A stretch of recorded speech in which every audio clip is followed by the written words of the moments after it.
તો હેલો મિત્રો, કેમ છો તમે બધા? તમારા બધાનું સ્વાગત છે આજના આપણા ન્યૂ મિની બ્લોગમાં. તો આજે તો હું સવારમાં જ ગામ તરફ નીકળી ગયો હતો, કારણ કે આજે નિશાળે હતો કાંઈક પ્રોગ્રામ, તો આપણે જવાનું છે ત્યાં. હવે રાણાનો ઘોડો ઉપડી ગયો, ઊભો ન રહે યાર. અને હવે જો અધવસાળે ઊભો રહી જાય તો સાલા બીજા ઘોબા ઉપાડીને વયા ન જાય યાર. તો પછી તો છે ને રાણાનો ઘોડો આવી ગયો ગામમાં. તો જોઈ લ્યો, આ મમરા ખાતા ખાતા ક્યારે આને મમરા ભરાઈ ગયા ને એ જ કાંઈ એને ખબર નથી.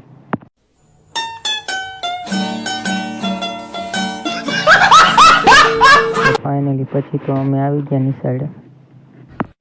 अच्छा ठीक है समझ गया. કારણ કે આજે તો બેનની 11 કરવા આવ્યા હતા, એટલે ભાણી સાથે આવી હતી, એટલે એ પણ નિશાળે આવી હતી. પણ રોતી હતી એટલે સાહેબે ફોન કર્યો, એટલે આપણે આવી ગયા એને તેડવા. જોઈ લ્યો, ऐसा मत करो मेरी जान, लाइफ में कुछ अच्छा करो यार. પણ પછી તો આપણે ગામમાં આવીને એક સોડાની શીશી આપી, ત્યારે તો માંડ છાની રહી. પણ અહીંયા તો ચીંજોડાના મોટા ક્રિએટર લાલભાઈ જડી ગયા આપણને, અને આ ગાંધી બાપુના 3 આજ્ઞાકારી વાંદરા. પણ ગામમાં આવ્યા પછી આપણને હક ન થયો, એટલે આપણે પાછા આવી ગયા નિશાળે. लेकिन ये साला कर क्या रहा है यहाँ पे? પણ ન્યાય હક ન થયું. પછી તો આપણે જો નિરાંતે છે ને ઝાડવા નીચે આવીને બેસી ગયા. તો આ ભાઈને જોઈ લો, ઇનામ મળી ગયું છે, અને ઇનામ આપણા હાથમાં આવી ગયું છે. ऐसा मत करो मेरी जान, लाइफ में कुछ अच्छा करो यार. તો પછી તો વારો આવી ગયો રાષ્ટ્રગીત ગાવાનું. તો જોઈ લ્યો, આ ભાઈ તો અહીં ઊભા રહી ગયા છે. પણ પછી તો વયા ગયા બધા વૃક્ષો વાવવા. इसमें तो मुझे समझ में ही नहीं आ रही है क्या प्रॉब्लम है.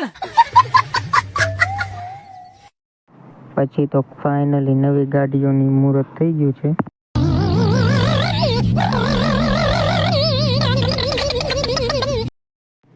તો પછી તો ગાડીઓનું મુહૂર્ત થઈ ગયું. પછી તો હું નીકળી ગયો પાછો વાડી તરફ જવા માટે. અને આ પાછળ રહ્યા ને, આ છે એક ભાણીબેન અને એક છે ભત્રીજો. તો આપણે છે ને સાંજકના પાછા આવી ગયા ગામમાં. આ જોઈ લ્યો આને. मगर लाडले તો હાનનો પ્રોગ્રામ હતો આપણે રસને પૂરીનો, પણ માણા ન ચડ્યા, તો મારે જ તરવા બેસવું પડ્યું. પણ તરતા તરતા ખાવા જાવી ના તો આપણે હાલે જ નહીં. તો આજના વિડીયોમાં આટલું જ. મળીએ કાલના ન્યૂ મિની બ્લોગમાં. ત્યાં સુધી બધાને જય માતાજી.